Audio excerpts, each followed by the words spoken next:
ఇక్కడే మన భువనగిరిలో చదువుపట్ల అంట మెకానిక్ గా పనిచేస్తున్నటువంటి వ్యక్తి ఎవరు అంటే పేరే పేరు మహేష్. మంచి పేరు పెట్టుకుంటే ఇంకా మహేష్ పోలీసులకు అప్పగించలేనందుకు చందుపట్లలో మరి రోడ్డు మీద బట్టలు తీసి చెప్పులు కూడా నా కొడుకు పోలీస్ స్టేషన్ కి ఫిర్యాదు చేస్తే ఏం చేస్తారు? వాళ్ళు తీసుకెళ్లి స్టేషన్ లో పెడతారు, జైల్లో పెడతారు. 2 నెలల్లో 3 నెలలు మంచిగా మేబీ మళ్ళీ బయటకు పంపిస్తారు.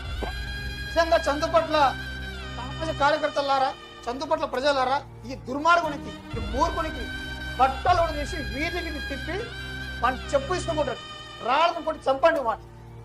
ఇంత ఘోరమా అంటే మానసికంగా దివ్యాంగురాలు, డిజార్డర్, ఆమె కాన్షియన్స్ లేదు, ఆమె మానసిక స్థితి సరిగా లేదు. ఆమెను తీసుకెళ్ళి దుర్మార్గుడు అత్యాచారం, మానసిక దివ్యాంగురాలపై కూడా లైంగిక దాడి చేస్తున్నారంటే మళ్ళీ నేను తెలియజేస్తున్నా.